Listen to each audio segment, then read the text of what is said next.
What does it mean to confess Yeshua before men? It at least means one thing. It means to see him on the cross and say, that's me. This is correlated to the idea of Isaiah 53 and him being substitutionarily an atonement. He steps in our place. Now, the way that he steps into our place is a different issue, and I'm going to put that aside. But all sacrifices, blood sacrifices, are substitutionary. And so to confess him before men is to acknowledge, that's me. Specifically on the cross, on a tree, naked, death by it because of a tree, naked, cursed, filthy, a horror. That's partly correlated because of the passages, like I said, Isaiah 53, what Mashiach says when he says, if you confess me before men, I'll confess you before my Father in heaven. If you deny me before men, I'll deny you before my Father in heaven. And then also what Paul says, where he says, we used to regard Mashiach according to the flesh, but we no longer do. We regard him according to the Spirit. So it's the right reading of Messiah on the cross to say, that's me. So to confess the Messiah is to say, before men, is to say, that's me. And when Paul speaks of flesh man, this emergent identity that is the result of temptation and this age, this evil age, that the lie, you can't destroy the flesh man without destroying the evil age. So what does Paul say the solution is? Ironically, Paul says the solution is crucifying him. And we forget this because Messiah went through hell. He was beaten. He was tormented. He was holed up, probably in very poor conditions, not able to sleep. He was ridiculed and mocked and struck by the Sanhedrin. I'm pretty sure Joseph of Arimathea and Nicodemus didn't hit him, but at least 70 other candidates were striking him. Then he went to Pilate, who insulted him. They grilled him with interrogation. They sent him to Herod. He wouldn't respond to Herod. Sent him back to Pilate. A lot of moving around. Then Herod had him in front of the crowd, being humiliated. Then he sends him to the Praetorium, a company that could be as few as 100 soldiers, as many as 250. Began beating him and striking him with sticks, with thorns, stripping him naked. Then he was commanded to carry the cross. Then he was crucified. A fully healthy man who is crucified could survive as long as 9 days.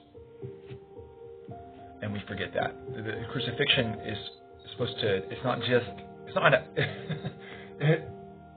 not about expediency or a kind of effective means of execution, or parsimonious means of execution. It is supposed to be flagrant and a display and humiliation. It's to strike terror into those who are subject to Rome. And somebody could be on there for 9 days. And so when Paul talks about what to do with flesh man, the goal is to destroy him, but we cannot destroy that emergent identity.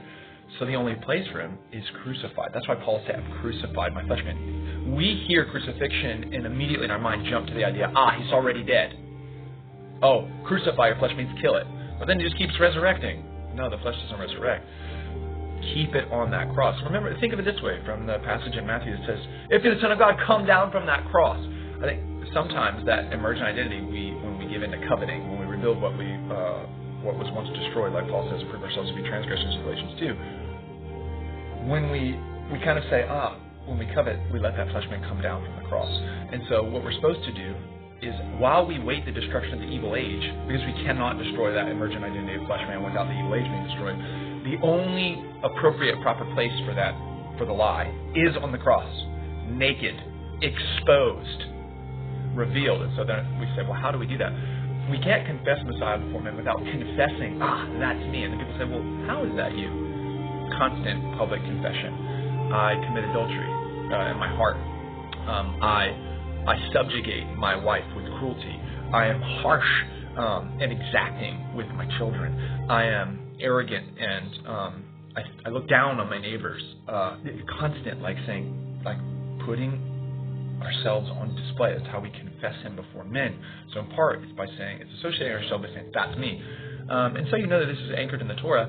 It's the same concept of an asham. You're creating a very strong graphical, flamboyant visual display of the malady. And in its associative visual display, you're saying, that's to be associated with me, that's who I am. And by doing that and gazing at it, you are gaining the boon and the effect of that asham. This is similar to the bronze serpent, which was an asham. Similar to the rats that the Philistines used and tumors, the gold replicas of rats and tumors that were asham. The insane graphical display of the two goats and casting lots, and the one having, Aaron, the high priest, confessing all of Aaron's own sins confessing all of Israel's sins, transgressions, and iniquities as an offering for Aaron, the goat for Azazel. This is at least part of what it means to confess him before men, is to say, that wretched state, that's me. I'm going to go. The only appropriate place for that identity is to stay on the cross and wait for it to die, and to constantly keep that identity on the cross. Don't let it down and try to heal it and give it clothing. Keep it naked, keep it exposed, stationed there. No other place for it.